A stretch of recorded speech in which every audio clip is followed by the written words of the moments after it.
축복합니다.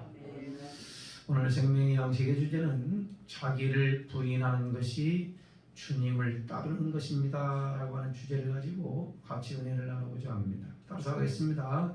자기를 부인하는 것이 주님을 따르는 것입니다. 가장 어려운 게 뭐냐? 자기 자신을 부인하는 것이 가장 어렵습니다. 부인한다고 했다가도 금방 자기 자신이 이렇게 드러나고 자기 생각을 주장하게 되고 자기 뜻대로 이렇게 가게 되는 것을 얼마든지 경험하게 되는 것입니다. 참 어렵지요. 오늘 베드로는 주님이 이렇게 죽으시고 그리고 3일 만에 부활하셔서 너희보다 먼저 갈릴리로 가겠다라고 이렇게 선언을 했을 때에 베드로의 행실은 뭐였냐면 주님이 왜 죽으십니까? 절대로 죽을 수 없습니다. 나는 끝까지 주님을 따르겠습니다. 끝까지 주님을 쫓아가겠습니다. 라고 이렇게 호언장담을 하지 않습니까? 성경은 뭐라고 하지요? 예수님이 이렇게 말씀하십니다. 나를 따르려거든 자기 자신을 부인하고 제 십자가를 지고 나를 쫓을 것이니라. 그렇게 말씀하십니다. 쉽지 않죠. 고난 당하고 어려움 당하고 시험 들게 되면 이 말씀이 무색할 정도로 자기 자신이 원하는 대로 가는 경우가 훨씬 더 많습니다. 그런데 끊임없이 주님은 뭐라고 하죠? 자기 자신을 부인하고 제 십자가를 짊어지고 나를 쫓으라 그랬어요. 그러니까 이것을 배운 베드로나 제자들은 어떻게 한다고요? 주님이 죽으시고 3일 만에 부활하셔서 너희보다 먼저 갈릴리로 가겠다라고 하는 이 말씀을 주시는데도 절대로 내가 주님 끝까지 부인하지 않아 주님 끝까지 죽는 그 자리까지 나아가겠다라고 이렇게 고백을 하는 사람이 바로 베드로였습니다. 다른 사람은 다 버릴지라도 나는 끝까지 따라가겠습니다. 그게 진심이었을까요? 아니면 입에 발린 말이었을까요? 진심이었습니다. 왜요? 주님이 누구신지를 알고 이와 같이 쫓아가 주님이 누구신지 어떻게 고백했죠? 주는 그리스도시요 살아계신 하나님의 아들입니다 라고 고백했던 자가 바로 베드로였습니다. 그렇게 쫓아가고 싶었던 거죠. 다 버린다 할지라도 자기 자신은 버리지 아니하고 갈 줄 알았어요. 그러나 결론적으로 이 얘기를 이렇게 말씀을 드리면 베드로는 철저하게 부인했습니다. 철저하게. 이런 걸 보면서 사랑하는 성도 여러분, 우리도 평안할 때에 그리고 잠잠할 때에 그래도 조금 여유가 있을 때에는 그래 주님 뜻대로 살아야지, 주님 말씀대로 따라야지, 다른 사람은 다 떠나간다고 나는 끝까지 남아서 섬겨야지, 이런 마음을 가지고 있지요. 언제요? 믿음이 있을 때, 은혜를 받을 때, 그나마도 조금 여유가 있을 때에는 그런 마음을 누구나가 다 갖는다 이거죠. 그런데 어려움 당하고 시험 당하고 고난이 찾아오고 생각이 같지 않고 마음의 신앙의 갈등이 오면은 어떻게 되지요? 그 고백했던 그 마음들이 싹 사라지고 나쁜 것만 기억이 되어가지고 온통 나 자신을 지배하니까 너무너무 어떻게 한다고요? 신앙도 까먹고 믿음도 까먹고 그래 다 우리 목사님 최고야 그랬던 분도 나중에 가보면 쫙 피곤해가지고요. 상실감 얼마나 그게 여러분 한번 생각을 해보십시오. 은혜 받을 때는 그래 목사님 최고입니다 그러다가 시험 들고 어려움 당하고 신앙의 갈등이 일어나고 그러면 어떻게 되죠?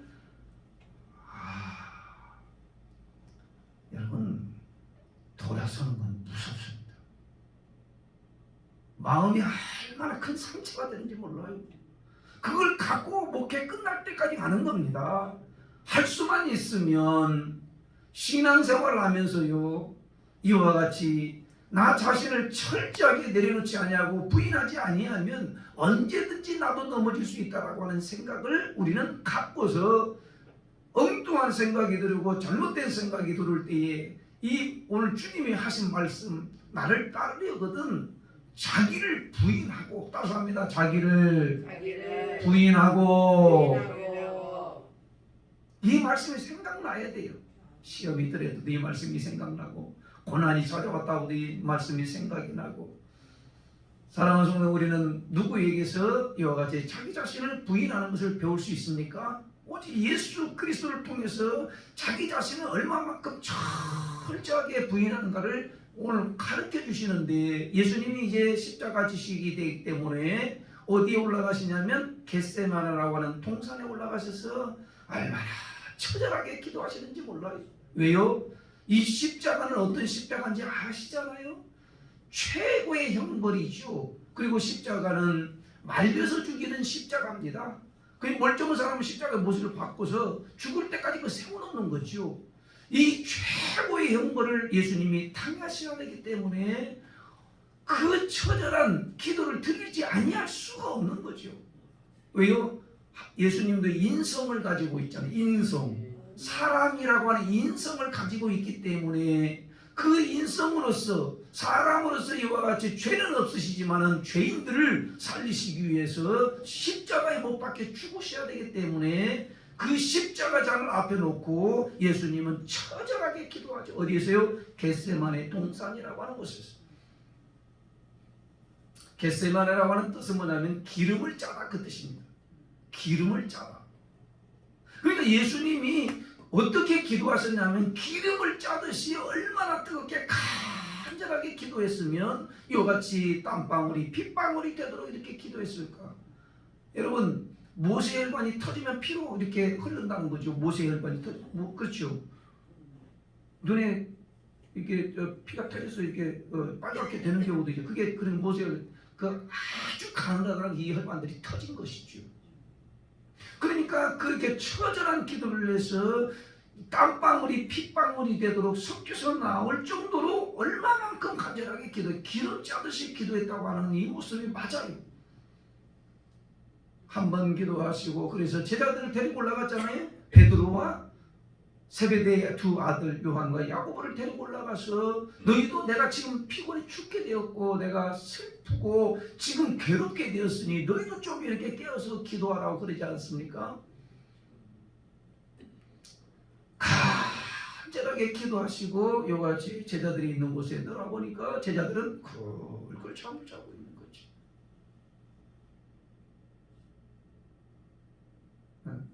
그래서 주님이 그렇게 막 다시 깨우면서 그렇게 얘기하잖아요. 한시도 깨어 있을 수 없겠냐? 내가 지금 슬퍼서 고민 중에 지금 죽게 되었는데 나도 지금 기도하고 있는데 너희들 좀 기도 좀 해줘. 기도하고 깨어 있으라 라고 하는 이 말씀을 하고 다시 또 올라가셔서 똑같은 이와 같이 말씀으로 예수님이 그렇게 간절하게 그 기름 짜듯이 또 기도합니다. 주여, 이 잔을 지나갈 수 있게 하신다면, 지나갈 수만 있다면 지나가게 해주시고, 그러나 내 뜻대로 마옵시고 아버지의 뜻대로 하옵소서라고 하는 이 기도를 드리고 이렇게 또 내려옵니다. 그때도 여전히 잠을 자고 있습니다.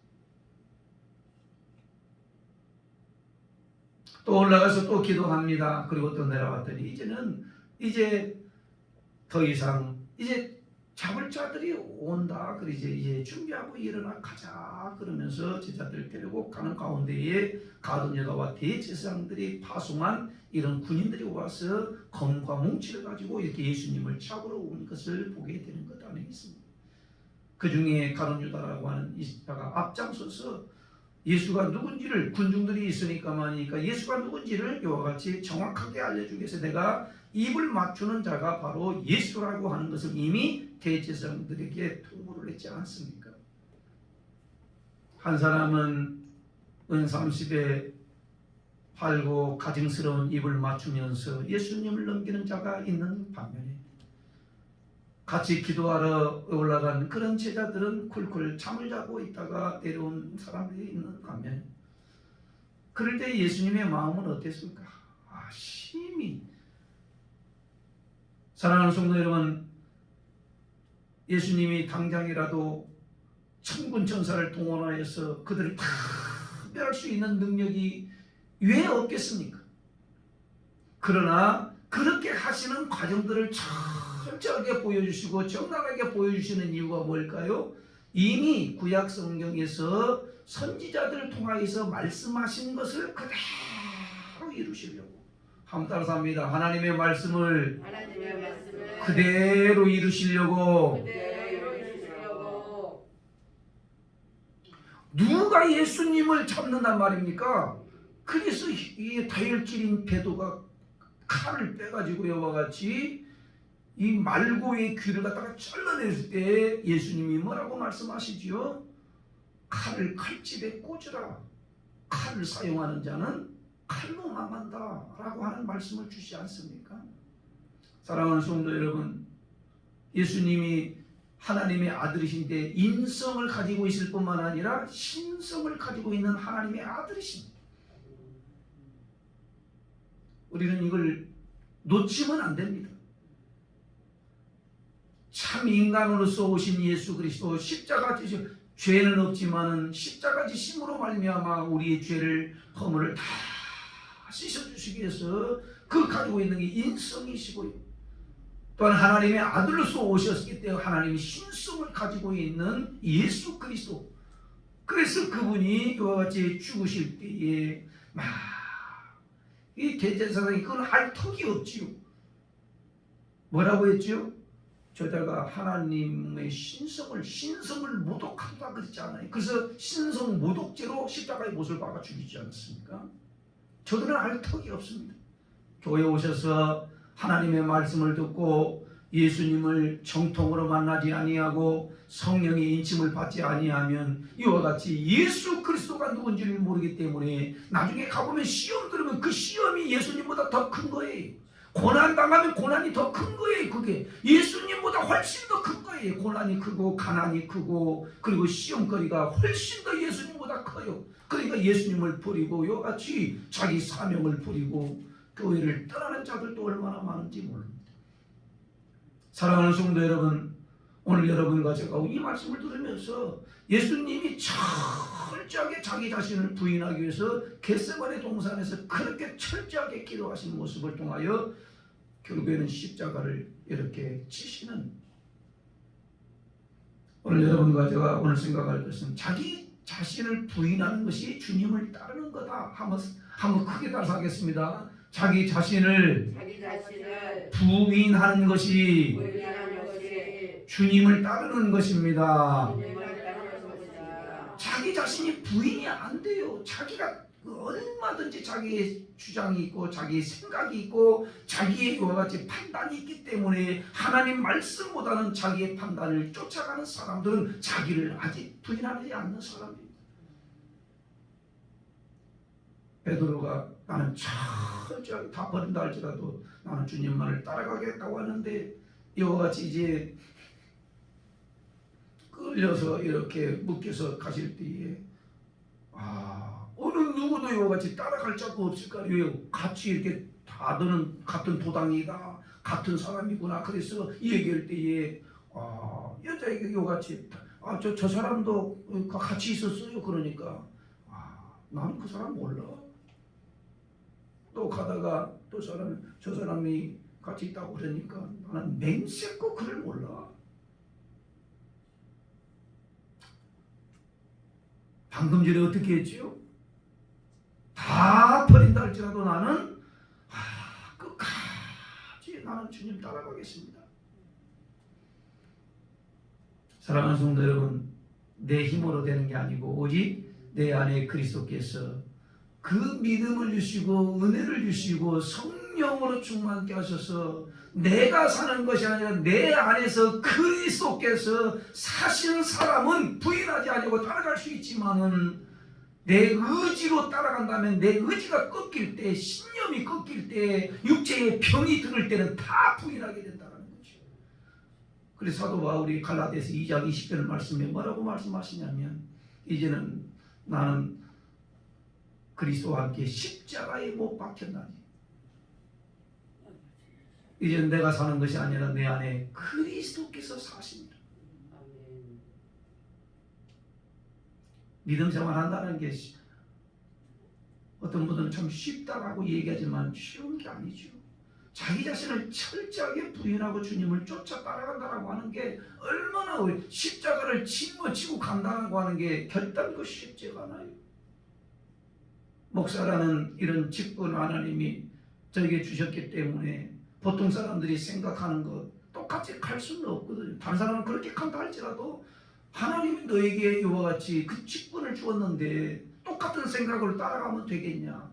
속상해도 말하지 못하고 스트레스 받아도 말하지 못하고 여러분 그러니까 어려운 거예요. 그게 어려운 거예요. 쉬워요? 어려워요? 아유. 자기를 부인한다는 게 얼마나 어려운지 몰라요. 사랑하는 성도 여러분, 자기 자신을 부인하는 것이 그리스도를 이와 같이 따르는 것이기 때문에 끝까지 오늘 주님이 우리들에게 보여주신 이 모습, 나를 부인, 주님은 그 자기 자신을 부인하기 위해서 처절하게 기도함으로 말미암아 결국에는 이겨내서 죄인들을 위하여 십자가에 찌심으로 여러분이나 저나 그 은혜로 그 공로로 하나님의 자녀가 되었고요. 그리고 하나님의 백성이 되었고요. 하나님의 나라에 넉넉하게 들어갈 수 있는 것은 나의 의가 아니고 나의 공로가 아니고 오직 주님의 공로 십자가의 은혜라고 하는 사실을 다시 한번 기억하면서 나도 장담 못해요. 여러분 끝까지 주님 부인하지 아니하고 믿음 생활을 할 수 있도록 하나님 오늘 새벽에 뜨겁게 기도하심으로 말미암아 바울이 어떻게 고백하냐면 이렇게 고백하잖아요. 나는 날마다 죽노라. 나는 날마다 죽노라. 내가 복음을 전파한 이후에 내가 버림을 당할까 심히 두렵도다. 그러면서 나는 날마다 죽노라. 날마다 죽노라. 다메섹 도상에서 부활하신 예수 그리스도를 만남으로 말미암아 나는 날마다 죽노라. 이 기도만 하는 거지요. 그리고 나는 십자가, 내가 자랑할 수 있는 것은 오직 예수 그리스도와 십자가밖에는 내가 자랑할 것이 없다고 그러면서 끝까지 부인하지 않냐고. 그리고 복음 사역을 잘 감당하는 예수님 다음으로 큰 복음 사역을 했는데 바로 바울 아닙니까? 오늘 이 새벽에 여러분과 제가 기도하러 왔습니다. 그렇게 수많은 말씀을 계속해서 들음에도 불구하고 우리는 어떻게 나와 내 자신 부인하는 것이 그렇게 어려운 것을 이렇게 삶의 현장 가운데서 경험하게 되는데 오늘 하나님 사도 바울처럼 나를 날마다 죽노라. 오직 주님만 드러낼 수 있는 하나님의 자녀가 될 수 있도록 하나님 역사해 달라고. 그리고 하나님 내 십자가 내게 맡겨진 그 사명의 십자가를 끝까지 버리지 아니하고 짊어지고 갈 수 있는 그 사람, 그 믿음 있는 사람이 될 수 있도록 하나님 역사해 달라고 뜨겁게 간절하게 기도하시고 결국에는 자기 자신을 부인하는 게 뭘까? 베드로는 그 부인하는 것을 예수님의 말씀이 떠오르고 생각난 거예요. 네가 어떻게 다굴게 된 나를 3번 부인이라고 하는 이 말씀이 떠올라서 통곡을 하면서 다시 하나님께 주님께 돌아오는 모습을 보게 됩니다. 오늘 이 새벽에 여러분과 제가 기도 없으면 실패합니다. 그나마도 새벽을 깨워서 기도하는 분들은 그래도 말씀을 듣고 그래도 기도하고 그래도 주님 붙잡으려고 그래도 나 자신을 날마다 죽이려고 하는 이 신앙생활이 정말 복이라는 사실을 우리는 분명히 알고 끝까지 주님 따라가는 은혜가 우리 모두에게 있기를 주님의 이름으로 축원을